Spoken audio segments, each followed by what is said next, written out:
Hello, squirrels. I'm a granny of many colors today.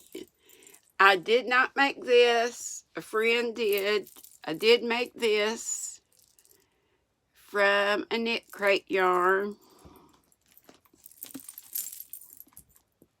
Probably last fall. I did make this, and my hair's so slick it keeps popping up.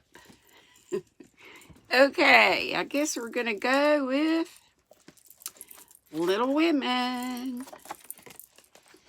Then I'll have to get the juniors. We are at chapter 40. 40, 40, 40. Who knows how long it is? I'll just read till I can't read anymore.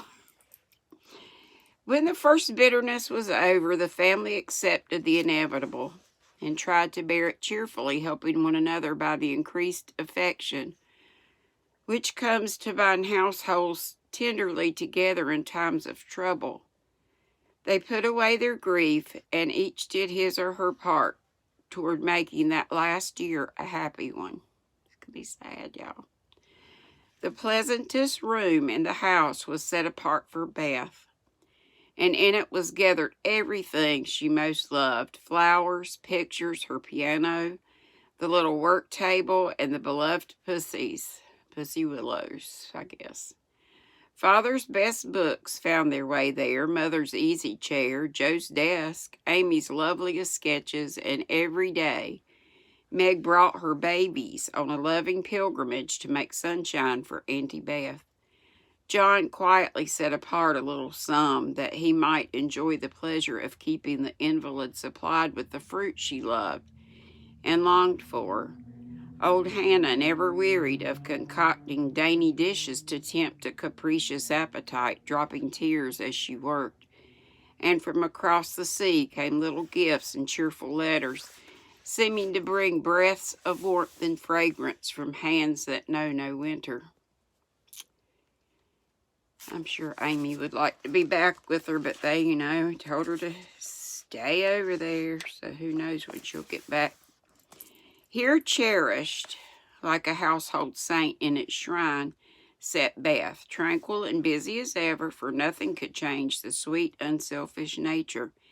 And even while preparing to leave life, she tried to make it happier for those who should remain behind. The feeble fingers were never idle, and one of her pleasures was to make little things for the school children daily passing to and fro. To drop a pair of mittens from her window for a pair of purple hands, cold hands. A needle book for some small mother of many dolls. Pen wipers for young penmen toiling through forest of pot hooks. Scrapbooks for picture-loving eyes, and all manner of pleasant devices, till the reluctant climbers up the ladder of learning found their way strewn with flowers, as it were, and came to regard the gentle giver as a sort of fairy godmother who sat above there and showered down gifts miraculously suited to their taste and needs. If Beth had wanted any reward, she found it in the bright little faces always turned up to her window with nods and smiles, and the droll little letters which came to her full of blots and gratitude. It's Sunday, time for one of Tracy's. Tracy Miss Crochet Rocks. Fancy dabbers. The first few months were very happy ones, and Beth often used to look round and say, "How beautiful this is," as they all sat together in her sunny room, the babies kicking and crowing on the floor, mother and sisters working near, and father reading in his pleasant voice from the wise old books which seemed rich in good and comfortable words, as applicable now as when written centuries ago, a little chapel where a paternal priest taught his flock the hard lessons all must learn, trying to show them that hope can comfort, love, and faith make resignation possible. Simple sermons that went straight to the souls, of those who listened, for the Father's heart was in the minister's religion, and the frequent falter in the voice gave a double eloquence to the words he spoke or read. It was well for all that this peaceful time was given them as preparation for the sad hours to come. For by and by Beth said the needle was so heavy, and put it down forever. Talking wearied her, faces troubled her, pain claimed her for its own, and her tranquil spirit was sorrowfully perturbed by the ills that vexed her feeble flesh. Ah me! Such heavy days, such long, long nights, such aching hearts and imploring prayers. When those who loved her best were forced to see the thin hands stretched out to them beseechingly, to hear the bitter cry, help me, and to feel that there was no help, a sad eclipse of the serene soul, a sharp struggle of the young life with death, but both were mercifully brief. And then the natural rebellion over, the old peace returned more beautiful than ever. With the wreck of her frail body, Beth's soul grew strong, and though she said little, those about her felt that she was ready, saw that the first pilgrim called was likewise the fittest, and waited with her on her shore, trying to see the shining ones coming to receive her when she crossed the river. Joe never left her for an hour since Beth had said, I feel stronger when you are here. She slept on a couch in the room, waking often to renew the fire, to feed, lift, or wait upon the patient creature who seldom asked for anything and tried not to be a trouble. All day she haunted the room, jealous of any other nurse and prouder of being chosen than of any honor her life ever brought her. Precious and helpful hours for Joe, for now her heart received the teaching that it needed. Lessons in patience are so sweetly taught her that she could not fail to learn them. Charity for all, the loving spirit that can forgive and truly forget unkindness, the loyalty to duty that makes the hardest easy, and the sincere faith that fears nothing but trust undoubtingly. Often when she woke, Joe found Beth reading in her well-worn little book, heard her singing softly to beguile the sleepless night, or saw her lean her face upon her hands while slow tears dropped through the transparent fingers. And Joe would lie watching her with thoughts too deep for tears, feeling that Beth, in her simple, unselfish way, was trying to wean herself from the dear old life and fit herself for the life to come by sacred words of comfort, quiet prayers, and the music she loved so well. Seeing this did more for Joe than the wisest sermons, the saintliest hymns, the most fervent prayers that any voice could utter. For with eyes made clear by many tears and a heart softened by the tenderest sorrow, she recognized the beauty of her sister's life, uneventful, unambitious, yet full of genuine virtues which smell sweet and blossom in the dust. The self-forgetfulness that makes the humblest on earth remembered soonest in heaven. The true success which is possible to all. One night when Beth looked among the books upon her table to find something to make her forget the mortal weariness that was almost as hard to bear as pain, as she turned the leaves of her old favorite Pilgrim's Progress, she found a little paper scribbled over in Joe's hand. The name caught her eye, and the blurred look of the lines made her sure that tears had fallen on it. Poor Joe, she's fast asleep, so I won't wake her to ask leave. She shows me all her things, and I don't think she'll mind if I look at this, thought Beth, with a glance at her sister, who lay on the rug with the tongs beside her, ready to wake up the minute the log fell apart. My Beth is the name of it. Sitting patient in the shadow till the blessed light shall come, a serene and saintly presence sanctifies our troubled home. Earthly joys and hopes and sorrows break like ripples on the strand of the deep and solemn river where her willing feet now stand. Oh, my sister, passing from me out of human care and strife, leave me as a gift those virtues which have beautified your life. Dear, bequeath me that great patience which has power to sustain a cheerful, uncomplaining spirit in its prison house of pain. Give me, for I need it sorely, of that courage wise and sweet, which has made the path of duty green beneath your willing feet. Give me that unselfish nature that with charity divine can pardon wrong for lover's dear sake. Meek heart, forgive me mine. Thus our parting daily loseth something of its bitter pain, and while learning this hard lesson, my great loss becomes my gain.